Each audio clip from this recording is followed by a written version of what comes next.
صباح الفل عليكم، صباح الهنا، صباح السعادة.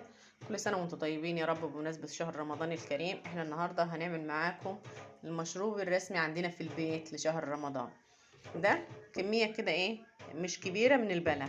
انا فصصته كويس خالص وغسلته ونضفته وخلاص على كده جبته. تمام اهوت. احنا جبنا هنا اهي الكوز بتاعي وهننزل فيه كمية البلح.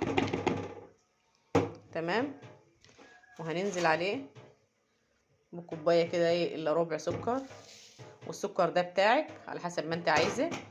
وكمان هنجيله دي الميه بتاعته اهي. عادي ممكن لما خلاص نكمل بقيه المشروب بتاعي ممكن نشوف انا عايزه، لو عايزه نزود ميه كمان هنزود، بس ده كده دلوقتي بالنسبه لي ده كده كويس لحد ايه احنا حوالي الساعه 10:30 كده انا عاملاه. بيفضل بقى لحد هناك خلاص قبل المغرب بساعه ونص ساعه، عشان هو البلحه تبوش تضطر كده كويس في الميه. ونكمل عليه نشوف احنا هنعمل عليه ايه تاني. هنغطيه ونسيبه كده بره التلاجة، مش هندخله التلاجة، انا هنسيبه بره التلاجة عشان الجو اصلا كده كده برد يعني، وعشان كمان ايه التلاجة متأخرش طياب البلح او ان البلح يبقى كويس او طري كده يعني.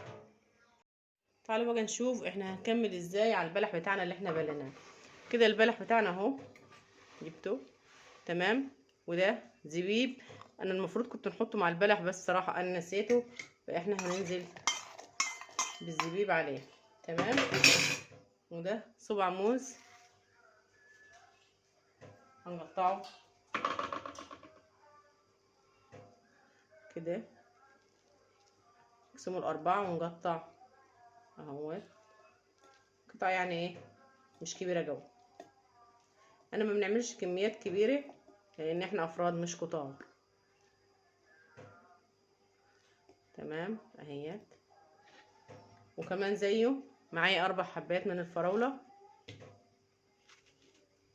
فراولة كده مصحصحة وحلوة اهيت. نقطع الفراولة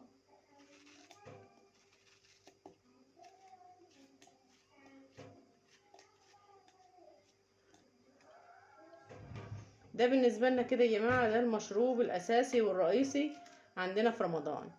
منه هنبقوا خدنا احنا فايدة الفاكهة كلها، وكمان نبقوا فطرنا على بلح عشان السنة بتاعة الرسول عليه الصلاة والسلام، ما نبقاش ايه فطرنا على حاجة مختلفة، نبقى احنا كده ايه.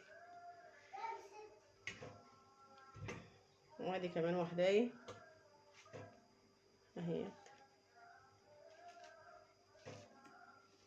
تمام تمام جو. ومعايا تفاحية انا هناخد نصها بس وهنقشرها. انا قشرت معاهم التفاحية وقسمتها كده لجزئين عشان اعرف اقطعها اهيت. نقطع يبقى احنا كده فطرنا على حاجة مغذية جدا كمان، مش على حاجة سكريات وخلاص لا.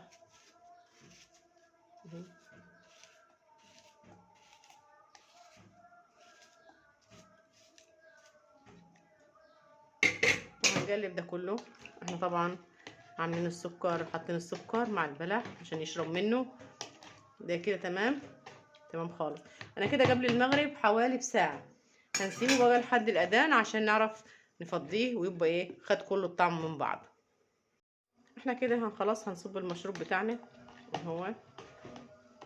هناخد الكوبايات نطلع منها كده الاول ونحط في الكوبايات كوبايه كوبايه.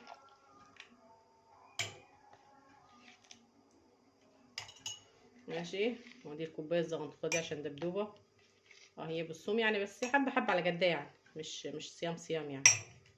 تمام اهوت ان شاء الله.